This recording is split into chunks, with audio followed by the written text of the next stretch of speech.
So let me ask you something right off the bat. Is your car making you rich, or is it actually making you poor? What about your house or, that incredibly expensive phone sitting in your pocket right now? If you're like most of us, you probably believe these things are obvious signs of growing wealth. But what if I told you that 90% of people get the answer to this question completely, absolutely wrong? Today, we're unpacking some ancient blueprints that directly challenge literally everything society has taught us about our prized possessions. Welcome to today's Explainer. We're going to be bridging ancient wisdom with some highly effective modern wealth strategies to decode Chanakya's code. Now look, this isn't just about making a few extra bucks on the side. Not at all. It's a literal blueprint for breaking out of that obedient middle-class trap we're all sort of pushed into. We're looking at hardcore principles designed to transition you from being an obedient laborer into a calculating king.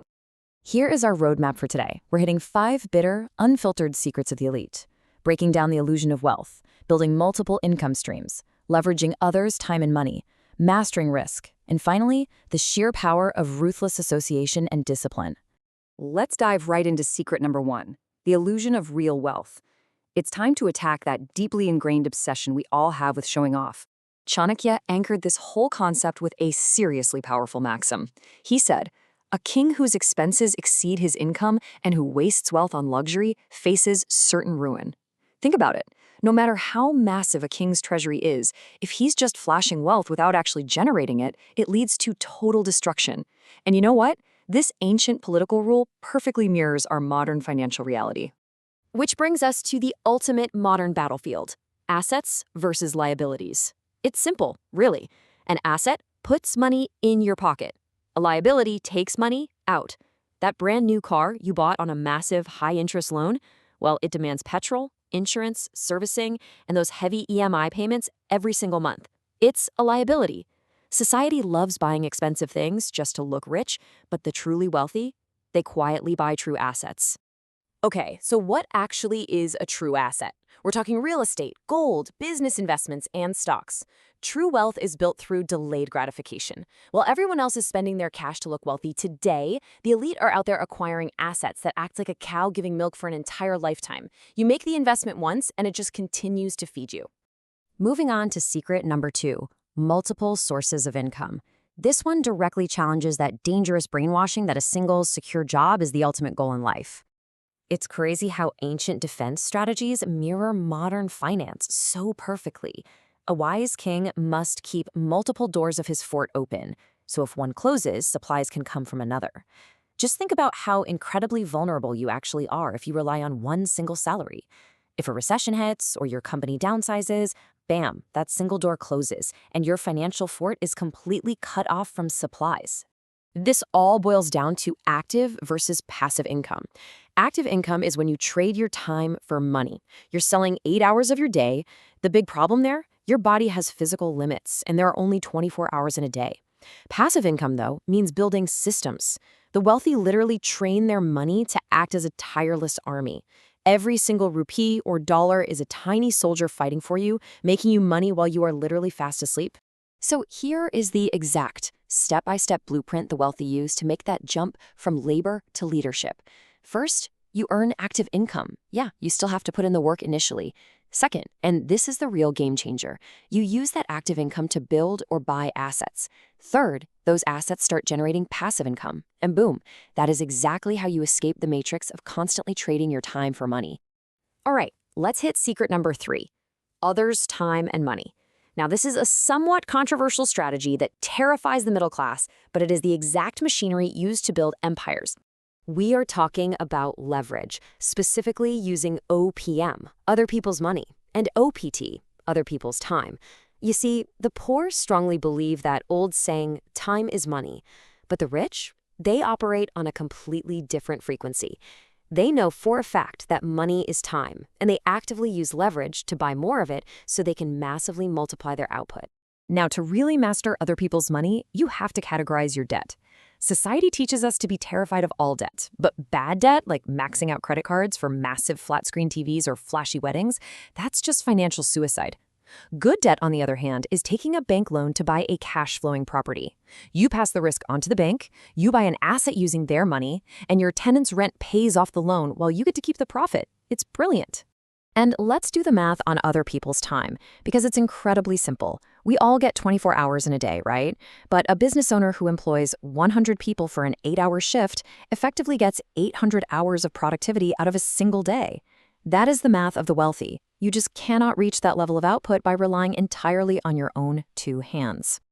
Which brings us to secret number 4, risk and financial literacy. Let's talk about the psychological and intellectual barriers that keep 99% of people locked in the matrix.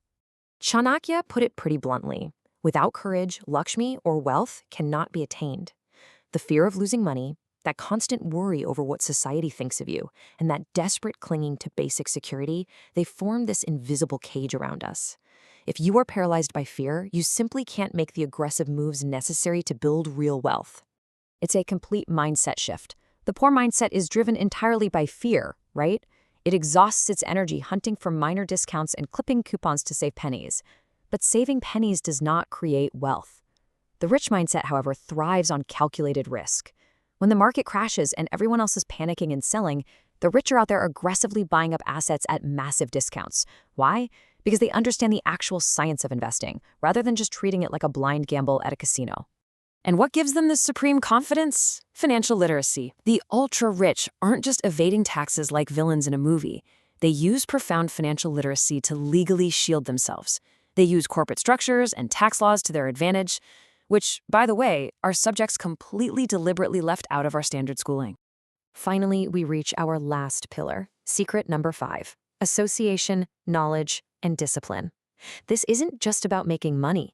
It's about how to sustain a multi-generational empire once you have it. Consider this stark, ancient warning.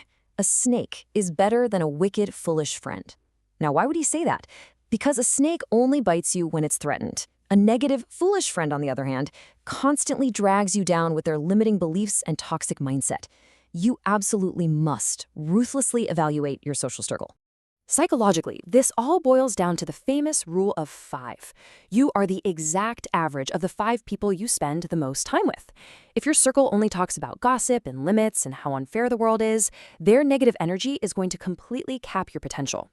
The wealthy are highly selective. They actively and sometimes coldly cut off negative influences to protect their time and their mindset. And once your circle is right, you have to invest in yourself.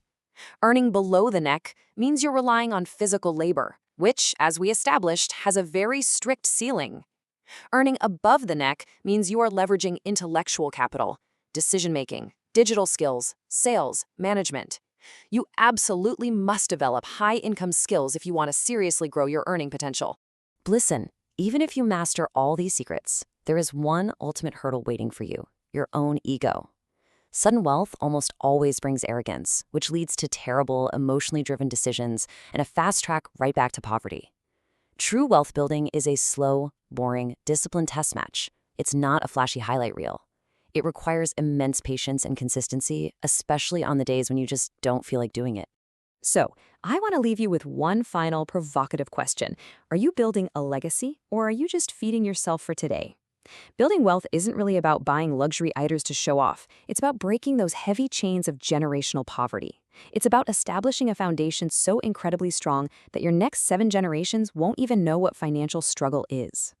That wraps up our explainer for today. Take a long, hard look at your assets, your income streams, and the people around you, and ask yourself, are you truly ready to break out of the matrix?